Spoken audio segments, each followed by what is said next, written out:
नमस्कार दोस्तों, SLC classes में आप सभी साथियों का हार्दिक स्वागत है। दोस्तों, ईएमआरएस लाइब्रेरियन सीरीज में आप सभी साथियों का हार्दिक स्वागत है। भाई, ईएमआरएस लाइब्रेरियन की फेज 2.0 में वैकेंसी जो है बहुत जल्द आपको मिलेगी, 2025 में आपको मिलेगी। और इसके लिए दोस्तों हमने मोस्ट इंपोर्टेंट क्वेश्चंस की सीरीज स्टार्ट कर रखी है। और ये मोस्ट इंपोर्टेंट क्वेश्चन सीरीज आपकी जो है डेली आपको शाम को 9 बजे ईएमआरएस डोज के रूप में आपको मिलेगी। ठीक है, और इसमें जो है बहुत बेहतरीन क्वेश्चंस की हम क्या करते हैं, चर्चा करते हैं। अभी तक साथियों आपने एप्लीकेशन डाउनलोड नहीं किया है तो download SLC classes application from Google play store. इस वीडियो के नीचे लिंक दे रखा है, यहाँ से भी आप क्या कर सकते हो, एप्लीकेशन आप डाउनलोड कर सकते हो। ठीक है, गूगल प्ले स्टोर से आपको डाउनलोड करना है। आप सभी के लिए दोस्तों ईएमआरएस लाइब्रेरियन जो है इसके लिए स्पेशल बैच स्टार्ट है एप्लीकेशन पर। ये स्पेशल बैच जो है आपके दोनों पेपर के लिए भी है और आपके सब्जेक्ट पेपर के लिए भी। ये जो सामने आपके सामने है एकलव्य बैच जो है complete classes, notes, PDF, test series, ये सब कुछ आपको दोस्तों जो है लाइब्रेरी साइंस प्लस एनईपी का मिलेगा, जो कि 2499 में आपको मिलने वाला है। और इसकी वैलिडिटी दोस्तों रहती है 1 ईयर, आपकी कोर्स की वैलिडिटी रहती है। जैसे बहुत सारे स्टूडेंट्स का मैसेज आता रहता है कि सर कोर्स की वैलिडिटी क्या रहेगी, तो दोस्तों जिस दिन से आप कोर्स ज्वाइन करते हो उस दिन से आपकी 1 साल तक कोर्स की वैलिडिटी रहती है। दूसरा, आप सभी के लिए दोस्तों जो है बुक्स की हम चर्चा करें तो आपके लिए क्लास नोट्स बुक्स हो जाती है, वॉल्यूम 1, 2, 3। ठीक है, ये तीन book volume 1, 2, 3 class notes books है। और ये हैंडरिटन कह सकता हूं जिसमें ईएमआरएस का दोस्तों आपका कंप्लीट सिलेबस तैयार करती है। ये हैंडरिटन नोट्स जो है आपके क्लास नोट्स है, मैं कह सकता हूं ईएमआरएस सिलेबस का कंप्लीट तैयार करती है। बूस्टर बुक जिसमें 7000 प्लस क्वेश्चंस है। प्रैक्टिस सेट में आपके साथियों बात को 33 प्रैक्टिस सेट है। Secrets of library information science जो कि दोस्तों आपकी पीवाईक्यू बुक है। आज तक जितने भी क्वेश्चंस पेपर हो चुके हैं वो सभी पेपर्स का संकलन जो है secrets of library and information science में आपको मिलने वाला है। ठीक है, आप इन बुक्स को अलग अलग भी ऑर्डर कर सकते हो, जो है एक साथ पैक जो है 6 बुक का कॉम्बो भी पैक कर ऑर्डर कर सकते हो। इसमें आपको अधिकतम डिस्काउंट मिलता है। ये विद कोरियर चार्जेस है। 4 to 5 वर्किंग डेज में आपके एड्रेस पर दोस्तों ये बुक्स आपकी डिलीवर हो जाती है भाई।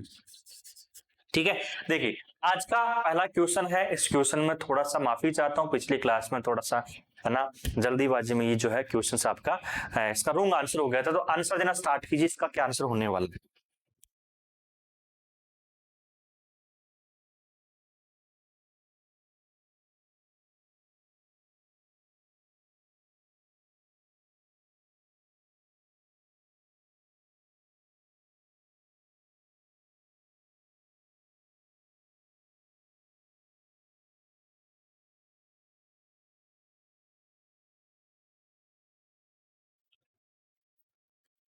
हाँ जी, आपके सामने दोस्तों क्वेश्चन है, facilitated application of subject terminology fast के द्वारा किसके द्वारा विकसित की गई। जिसमें पिछली क्लास में दोस्तों इसका जो आंसर माना था हमने क्लिप माना था। Clip is not right answer होगा। इसका जो राइट आंसर दोस्तों होगा वो ओसीएलसी होगा। जो facilitated application of subject terminology fast जो है आपके ओसीएलसी के द्वारा इसको विकसित किया था बाय वर्ल्ड गेट ने इसको विकसित किया। फिर इसके बाद में इसका ओसीएलसी हम कह सकते हैं। क्लिप ने इसको विकसित नहीं किया है। ओसीएलसी जो कि वर्ल्ड फर्स्ट लाइब्रेरी नेटवर्क के रूप में इसको जानते हैं, दुनिया का सबसे बड़ा पुस्तकालय नेटवर्क है। ठीक है, जिसकी स्थापना वर्ष 1967 में डब्लिन ओहियो यूएसए में होती है। और इफ्ला की स्थापना वर्ष 1927 में होती है। एएलएस जिसकी स्थापना 1876 में होती है। क्लिप जो कि यूके का पुस्तकालय संघ के रूप में काम करता है, इसकी स्थापना साथियों सन 2002 में होती है। इसको एलए और आईआईएस जो है इन दोनों को मर्ज करने के बाद जो स्थापना की गई है वो किसकी स्थापना की गई है साथियों? क्लिप की स्थापना की गई है।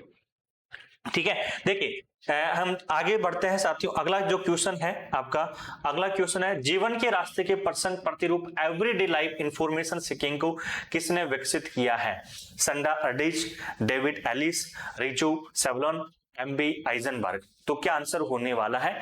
तो इसको हम बात करें साथियों, जल्दी से आंसर देना स्टार्ट कीजिए। क्या आंसर होगा?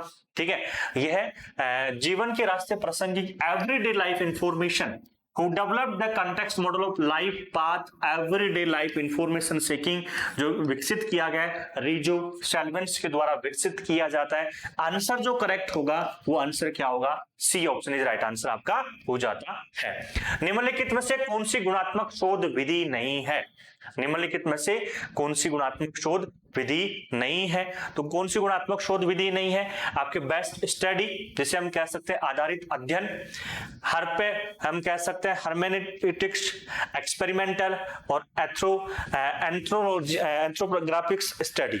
तो यहाँ पर जो आंसर होगा साथियों वह होगा आपकी experimental is not right answer. गुणात्मक शोध विधि नहीं है, वह कौन सी नहीं है? एक्सपेरिमेंटल यहाँ पर नहीं है। ऑप्शन दोस्तों यहाँ पर क्या हो जाएगा? आपकी C option is right answer हो जाता है। ग्रंथालय व्यवसाय सेल्समैनशिप है, यह कथन किसने कहा है? बहुत ही शानदार क्वेश्चन है साथियों। और सेल्समैनशिप की हम बात करें, who said that library business is a salesmanship हम बात करें। ग्रंथालय व्यवसाय एक सेल्समैनशिप की तरह या सेल्समैन की तरह काम करता है। जैसे सेल्समैन काम करता है, जो भी कस्टमर आते हैं उन सभी को एक एक चीज, एक एक विषय वस्तु के बारे में जानकारियां प्रोवाइड करवाई जाती है। वैसे ही साथियों पुस्तकालय व्यवसाय भी एक प्रकार से सेल्समैनशिप की तरह काम करता है। ये दोस्तों स्टेटमेंट जो है, ये स्टेटमेंट किसका है? डॉक्टर एस आर रंगनाथन का स्टेटमेंट है। आंसर जो करेक्ट होगा B option is right answer हो जाता है। डॉक्टर एस आर रंगनाथन दोस्तों आप सभी को बताएं, इनका जो जन्म होता है 12 अगस्त 1892 क्या होता है? इनका जन्म होता है जिला तंजौर, सियाली गांव, आपके हम कह सकते हैं मद्रास, या आज के समय में तमिलनाडु में आपको मिलता है। डॉक्टर एस आर रंगनाथन को पुस्तकालय विज्ञान का जनक हम कहते हैं। अगर पुस्तकालयों के जनक की हम चर्चा करें, आपसे पूछा जाए पुस्तकालयों के जनक, तो पुस्तकालयों के जनक कौन है? आप बोलोगे सर पुस्तकालयों के जनक है डॉक्टर एस आर रंगनाथन। ठीक है, ये चीज आपको ध्यान रखनी है। दूसरा, डॉक्टर एस आर रंगनाथन को साथियों हम जो है प्रिंस अमोंग द लाइब्रेरियन भी कहते हैं। इन्हें क्या कहते हैं? प्रिंस अमोंग दी लाइब्रेरियन। पुस्तकालय अध्यक्षों के जो राजकुमार हैं, तो पुस्तकालय अध्यक्षों के जो राजकुमार के रूप में जानते हैं वो कौन जाने जाते हैं? डॉक्टर एस आर रंगनाथन जाने जाते हैं। ठीक है, पुस्तकालय अध्यक्षों के राजकुमार जो जाने जाते हैं डॉक्टर एस आर रंगनाथन, तो ये भी आपको ध्यान रखना है। राइट आंसर जो होगा साथियों यहाँ पर क्या हो जाएगा? B option is right answer. WCB Sayers जो है ये कौन है? WCB Sayers doctor S R Ranganathan के प्रथम गुरु। ठीक है, तो आपसे पूछा जाए डॉक्टर एस आर रंगनाथन के प्रथम गुरु कौन है, तो प्रथम जो गुरु है, प्रथम गुरु है वो कौन है? डब्ल्यूसीबी शेयर्स है। जब डॉक्टर एस आर रंगनाथन जो है आपकी 1924 में लाइब्रेरी एंड इंफॉर्मेशन साइंस के लिए प्रशिक्षण के लिए जो है लंदन जाते हैं। डॉक्टर एस आर रंगनाथन वर्ष 1924 में पुस्तक लाइब्रेरी एंड इंफॉर्मेशन साइंस के लिए ट्रेनिंग के लिए जाते हैं, तो वहां पर इनके प्रथम गुरु बनते हैं लाइब्रेरी एंड इंफॉर्मेशन साइंस में। ये जो प्रथम गुरु किसमें है? लाइब्रेरी एंड इंफॉर्मेशन साइंस में, तो वो बनते हैं डब्ल्यूसीबी शेयर्स। डब्ल्यूसीबी शेयर्स याद हो तो इन्होंने कैनन शब्द जो है, कैनन शब्द का जो है इन्होंने यूज किया था। और फिर डॉक्टर एस आर रंगनाथन ने कैनन जो शब्द है इसको हिंदी में कहा उपसूत्र। हिंदी में क्या कहा इन्होंने? उपसूत्र इन्होंने कहा। तो ये भी आपको ध्यान रखना है। क्लियर है नहीं? तो बिल्कुल बहुत ही शानदार जो है क्वेश्चन है, और ये थोड़ा सा ध्यान रखना। लाइब्रेरी बिजनेस सेल्समैन, ये स्टेटमेंट दोस्तों किसका है? डॉक्टर एस आर रंगनाथन का है।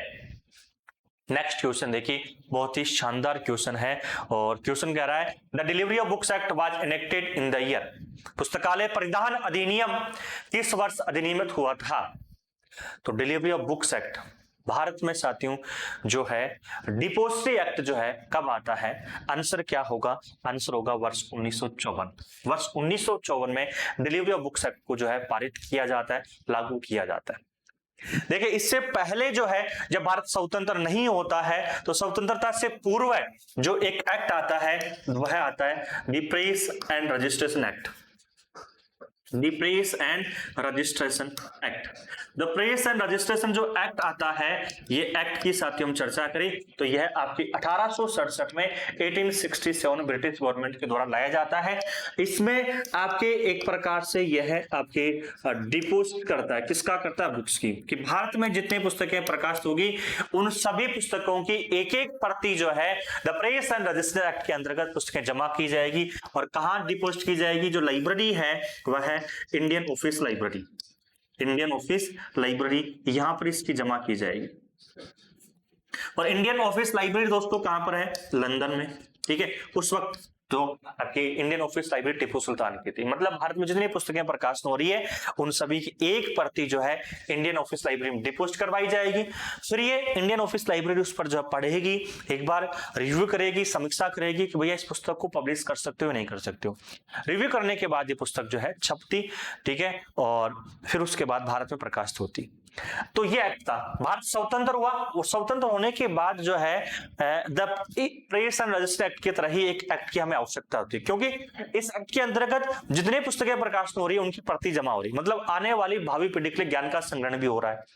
तो भारत सरकार को, इंडियन गवर्नमेंट को एक एक्ट की आवश्यकता पड़ती है। तो इसी एक्ट का नया नाम जो है रूपांतरित, जो इसको मॉडिफाई करके जो एक्ट लाया जाता है उसका नाम है दोस्तों डिलीवरी ऑफ बुक्स एक्ट। ये डिलीवरी ऑफ बुक्स एक्ट जो है यह आता है दोस्तों वर्ष 1954 में। डिलीवरी ऑफ बुक्स एक्ट कब आता है? वर्ष 1954 में आता है। ओके है या नहीं है? पहली चीज तो ये ध्यान रखना, ठीक है। अब डिलीवरी ऑफ बुक्स एक्ट 1954 में आया तो इसमें जो है आपके 30 डेज के अंतर्गत, 30 दिन के अंतर्गत जो आपको एक एक प्रति आपको जमा करवाई जाएगी। जब ये एक्ट आता है तब साथियों इसमें केवल और केवल बुक्स को जो है शामिल किया गया। जब एक्ट आया वर्ष 1954 में तब इसमें क्या किया, आपकी बुक्स को शामिल किया। फिर इसमें अमेंडमेंट्स किया जाता है, संशोधन किया गया, ठीक है। इसी डिलीवरी ऑफ बुक्स एक्ट में क्या किया, संशोधन किया। और संशोधन दोस्तों जो किया गया है वह आपके 1956 वर्ष 1956 में संशोधन किया और फिर इसमें शामिल किया, बुक्स को शामिल कर लिया, न्यूज़पेपर को शामिल कर लिया, ठीक है, हम बात करें, और पीरियोडिकल्स को इसमें शामिल किया। फिर इसके बाद में क्या किया, पीरियोडिकल्स को शामिल किया है। ऐसे करके साथियों इसमें क्या किया है, 3 चीज शामिल की 1956 में, ठीक है। और भारत में जो डिपोजिटेड लाइब्रेरीज है, आपसे पूछा जाए कि भारत में कितनी डिपोजिटेड लाइब्रेरीज है, तो भारत में दोस्तों 4 डिपोजिटेड लाइब्रेरीज है। 4 डिपोजिटरी लाइब्रेरीज है। 4 डिपोजिटरी लाइब्रेरीज कौन कौन सी है? National Library of India, Delhi Public Library, Connemara Public Library, Royal Asiatic Society Mumbai. ये 4 पुस्तकालय जो है डिपोजिटरी लाइब्रेरी है। इसके अंतर्गत जो है 4 पुस्तकालय को भारत में जितनी पुस्तकें प्रकाशित होती है उनकी एक एक प्रति जो है 4 पुस्तकालय को जमा करवानी होती है। और डिपोजिटरी एक्ट कब आता है आपका, डिलीवरी बुक्स कब आता है? 1954 में आता है। आपकी B option is right answer हो जाता है, ठीक है। नेक्स्ट क्वेश्चन देखिए, मानसिक स्वास्थ्य एवं तंत्रिका विज्ञान की राष्ट्रीय संस्था कहां स्थित है? Where is the National Institute of Mental Health and Neuro Science located? ठीक है, तो ये कहां लोकेटेड है भैया? मुंबई, आगरा, चेन्नई, बेंगलुरु। तो national Institute of Mental Health and Neuro science जो है हेडक्वार्टर जो आपको मिलता है वो दोस्तों कहां मिलता है? बेंगलोर में मिलता है। देखिए इसकी स्थापना कब होती है अगर हम चर्चा करें तो स्थापना जो है 1877 में दोस्तों क्या होती है, इसकी स्थापना होती है। जो राइट आंसर जो होगा इसमें वह होगा साथियों आपका D option is right answer हो जाता है। तो जिन जिन साथियों का ऑप्शन नंबर डी आ रहा है उन सभी साथियों का D option is right answer हो जाता है, ठीक है। क्लियर है नहीं? देखिए है ना, अगला क्वेश्चन जो है application of Ranganathan five laws to the web किससे संबंधित है? आंसर देना स्टार्ट कीजिए, जल्दी से बताइए।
जी देखिए, क्वेश्चन क्या है, application of Ranganathan laws to the web किससे संबंध है?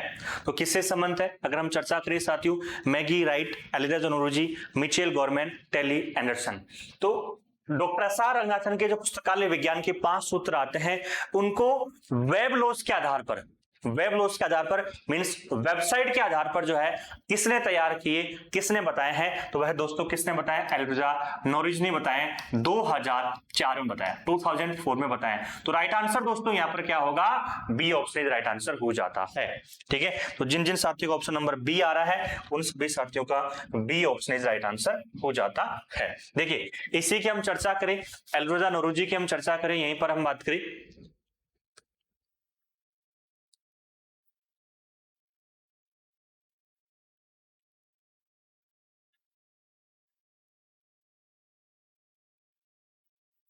ठीक है, तो एल्वेजा नॉरिज ने जो है पुस्तकालय विज्ञान के 5 सूत्र जो हो जाते हैं, इन पुस्तकालय विज्ञान के 5 सूत्रों पर जो है क्या दिया है? वेब लॉज दिया है। और ये वेब लॉज जो दिया गया है, 5 laws of library science by doctor S R Ranganathan were applied to the web. ठीक है, इन 2004 में दिया है लाइब्रेरियन एलिजा नॉरिज। इन्होंने लाइब्रेरी एंड इंफॉर्मेशन साइंस पर साथियों रिसर्च की है। जो इनका पेपर है वो पेपर वेरी इंपॉर्टेंट है, application of Ranganathan laws to the web. तो आपसे पूछा जाए एलिजा नॉरिज ने 2004 में जो वेब लॉज दिया है वो किस पेपर में इनकी चर्चा की है? तो पेपर का नाम आपको ध्यान रखना है, applications of Ranganathan laws to the web. ठीक है, web resources are for use. अब जैसे पुस्तकालय विज्ञान के 5 सूत्र, पहला सूत्र आपका लूज कहता है बुक्स आर फॉर यूज। इन्होंने कहा है web resources are for use, websites जो वेबसाइट में जो रिसोर्सेज होता है वो सभी के लिए यूज होता है। दूसरा सूत्र कहता है प्रत्येक पाठक को उसकी पुस्तक मिले, ये कहा है every user has their web resources. तीसरा every web resources has its result. चौथा है save the time of user. और पांचवा है the web is a growing organism. ऐसे करके साथियों उन्होंने 5 लॉज दिए हैं। ये वेब लॉज जिसे हम कह सकते हैं, तो पूछा जाए वेब लॉज तो आपके एलिजा नॉरिज के द्वारा दिया गया। और कब दिया गया? 2004 में। इनका पेपर दोस्तों क्या है? वेरी इंपॉर्टेंट है, जो आपको ध्यान रखना है। नेक्स्ट क्वेश्चन देखिए, बहुत ही शानदार क्वेश्चन है। भारतीय राष्ट्रीय ग्रंथ सूची जो है किसके द्वारा प्रकाशन की जाती है? जिसे दोस्तों हम कहते हैं INB कहते हैं, इंडियन नेशनल बिब्लियोग्राफी। INB की हम चर्चा करें, जो INB है ये किसके द्वारा प्रकाशन की जाती है? देखिए, 2 ऑप्शन है यहाँ पर महत्वपूर्ण। ठीक है, एक तो UGC है, एक RRR है, सेंट्रल रेफरेंस लाइब्रेरी कलकत्ता, और एक नेशनल लाइब्रेरी ऑफ इंडिया। तो 2 ऑप्शन तो कट जाते हैं, 2 ऑप्शन बचते हैं। अलग अलग एग्जाम्स में साथियों इसका अलग अलग आंसर माना गया है। KVS 2023 का जो पेपर होता है उसमें माना गया इसका answer central reference library Kolkata. UGC net की हम चर्चा करें, वहां पर नेशनल लाइब्रेरी ऑफ इंडिया माना गया है। कई अलग एग्जाम्स में कई जगह नेशनल लाइब्रेरी ऑफ इंडिया और कई जगह सेंट्रल रेफरेंस लाइब्रेरी कोलकाता भी इसका आंसर माना गया है। ठीक है, अब जब भी साथियों आ जाए अकॉर्डिंग टू हम बात करें KVS के अकॉर्डिंग चर्चा करें, तो इसका जो आंसर होगा वो होगा CRL। कैसे होगा साथियों? देखिए, नेशनल जो लाइब्रेरी ऑफ इंडिया है, भारतीय राष्ट्रीय पुस्तकालय, ठीक है, भारतीय राष्ट्रीय पुस्तकालय जिसकी स्थापना दोस्तों वर्ष 1948 में होती है। ठीक है, इसने एक संस्था स्थापित की। इसने क्या किया? नेशनल लाइब्रेरी ऑफ इंडिया ने इसने एक संस्था स्थापित की जिसका नाम है CRL, जिसे हम 1955-56 में याद करते हैं। ठीक है, 1955-56 में इसको याद करते हैं। राइट आंसर 1955 होगा। CRL की स्थापना जो होती है दोस्तों कलकत्ता में होती है, ये भी आपको ध्यान रखना। CRL की जो स्थापना होती है, सेंट्रल रेफरेंस लाइब्रेरी जो स्थापना होती है कलकत्ता में होती है। इसकी स्थापना करने में तो सबसे बड़ा सहयोग करते हैं वो दोस्तों कौन करते हैं? BS केशवन करते हैं, जिनको पद्मश्री अवार्ड मिलता है 1960 में। नेशनल लाइब्रेरी ऑफ इंडिया की जो फर्स्ट लाइब्रेरियन BS केशवन है। ठीक है, स्थापना कर दी। और सेंट्रल रेफरेंस लाइब्रेरी कहा गया कि भारतीय राष्ट्रीय पुस्तकालय के लिए आपको प्रकाशनों की जिम्मेदारी दी जाती है। मेनली जितने प्रकाशन होंगे, जो पब्लिकेशंस हो जाते हैं, वो आप नेशनल लाइब्रेरी ऑफ इंडिया के लिए प्रकाशन करोगे, जिसमें मेन एक इसमें INB भी है।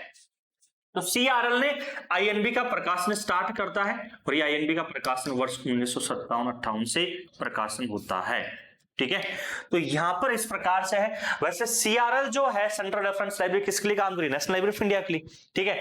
तो इस वजह से कई बार जो एग्जाम में अलग अलग इसका आंसर माना गया है। अकॉर्डिंग टू केवीएस एग्जाम जो हम बात करें तो इसका सेंट्रल रेफरेंस लाइब्रेरी आएगा। अकॉर्डिंग टू यूजीसी नेट की हम चर्चा करें नेशनल लाइब्रेरी ऑफ इंडिया। मेरे अनुसार अभी आपको करना है सेंट्रल रेफरेंस लाइब्रेरी, इसका करना है। आईएनबी जो कि भारत की राष्ट्रीय ग्रंथ सूची है, जिसे हम कहते हैं इंडियन नेशनल बिब्लियोग्राफी। वर्तमान समय में साथियों प्रेजेंट की हम चर्चा करें तो प्रेजेंट में ये दोस्तों ऑनलाइन पब्लिश हो रही है। क्या हो रही है, ऑनलाइन पब्लिश हो रही है। और ये जो ऑनलाइन पब्लिश हो रही है यह साथियों आपकी जून 2000 से ऑनलाइन पब्लिश हो रही है, जिसकी फ्रीक्वेंसी आपसे पूछा जाए तो फ्रीक्वेंसी है दोस्तों इसकी मंथली फ्रीक्वेंसी है। इसकी फ्रीक्वेंसी क्या है, मंथली है, तो ये भी आपको ध्यान रखना है। नेक्स्ट क्वेश्चन देखिए, डिजिटल एक्सेसिबल इंफॉर्मेशन सिस्टम जैसे संगठन में स्थापित हुआ। Digital accessible information system DAISY organization was established in, कहां पर इसका स्थापना की जाती है, डेजी की स्थापना की जाती है। और ये किसके लिए काम करती है, कमेंट्स बॉक्स में ये भी आपको बताना है कि डेजी जो है किसके लिए काम करती है। तो आंसर दीजिए जल्दी से बताइए। जो स्थापना की जाती है यह साथियों सिडनी ऑस्ट्रेलिया में स्थापना की जाती है। कहां पर स्थापना की जाती है, सिडनी ऑस्ट्रेलिया में स्थापना की जाती है। अब देखिए digital accessible information system Daisy, जो कि साथियों एक प्रकार से साथियों ऑडियो वीडियो इनके लिए अपने आप में उपयुक्त मानी जाती है।